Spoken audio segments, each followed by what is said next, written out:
E nesse capítulo nós vemos mais uma série de milagres descritos novamente como evidências do reino. E o primeiro deles é o momento em que Jesus cura um paralítico em Cafarnaum. Embora Jesus tenha nascido em Belém e tivesse crescido em Nazaré, no início do seu ministério, Jesus foi morar em Cafarnaum. Jesus cura e perdoa os pecados. Aqui no capítulo 9, o escritor narra o episódio em que alguns homens trouxeram um paralítico até Jesus para que ele o curasse. Mas antes de declarar a cura, o Senhor Jesus declara que os pecados daquele homem estavam perdoados. O versículo 2 diz assim: eis que lhe trouxeram um paralítico deitado no leito. Vendo-lhes a fé, Jesus disse ao paralítico: tem bom ânimo, filho, estão perdoados os teus pecados. Isto muito desagradou aos mestres da lei, que acusaram Jesus em seus pensamentos de blasfêmia, pois apenas Deus pode perdoar os pecados. O versículo 3 diz: mas alguns escribas diziam consigo: ele blasfema.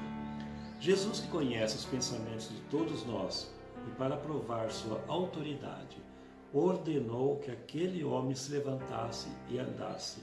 E assim foi. Imediatamente ele foi curado. Versículo 6 nos diz: ora, para que saibais que o Filho do Homem tem sobre a terra autoridade para perdoar os pecados, disse então ao paralítico: levanta-te, toma o teu leito e vai para a tua casa.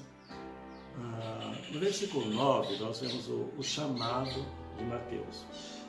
Jesus, ao passar pela coletoria, ele viu Mateus sentado e chamou-o para seguir.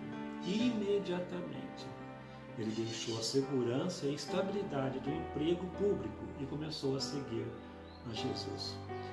Em seguida, Jesus e os seus discípulos, estão comendo com algumas pessoas que os mestres da lei acusavam de ser publicanos, ser pecadores. Normalmente nessa época, eram considerados pecadores as prostitutas, trapaceiros, ladrões, mentirosos, beberrões, homossexuais, pessoas pecadoras, pessoas que não cumpriam a lei, que não viviam de acordo com a lei.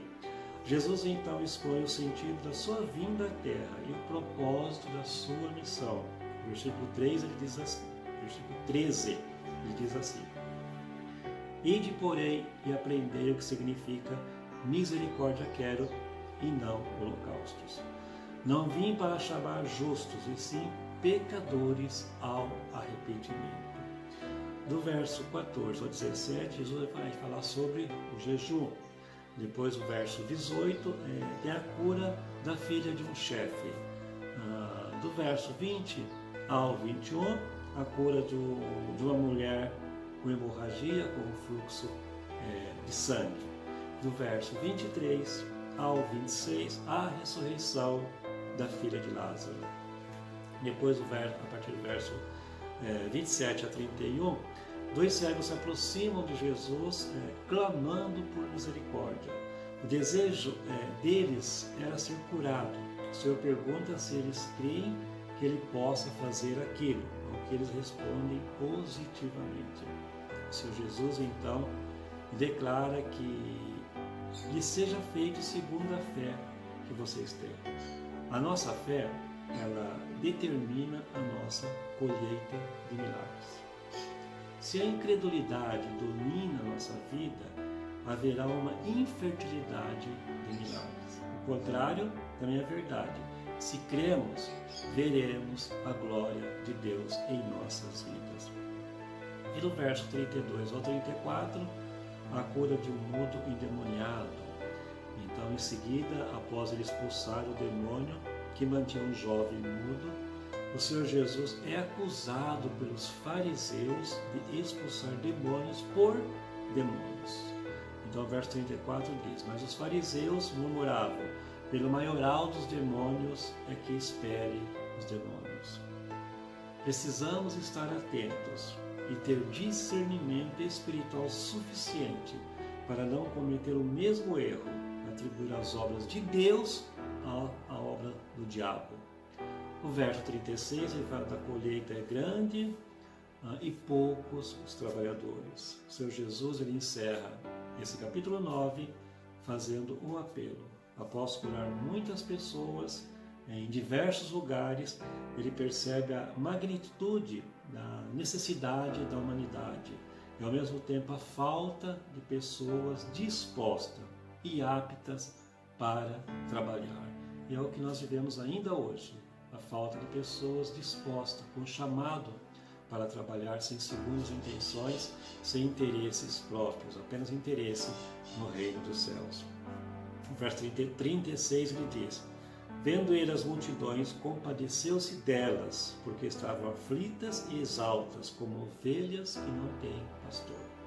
E é hoje que acontece, muitas pessoas andam errantes, sem pastor, sem alguém que conduza, sem alguém que oriente.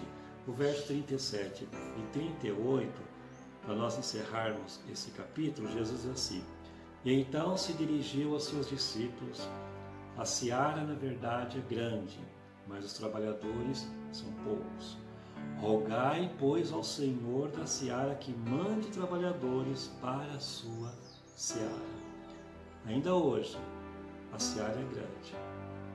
E aqueles trabalhadores dispostos realmente a colocar a mão no arado são muito poucos, muito poucos. Muitos não querem fazer nada, não querem ter compromisso, não querem ter aquele comprometimento com o reino dos céus. Muitos querem apenas a regalia, querem só as bênçãos, mas trabalhar poucos querem. A seara é grande e nós somos os trabalhadores. Que Deus te abençoe, que a paz do Senhor esteja com você e esteja no teu lar.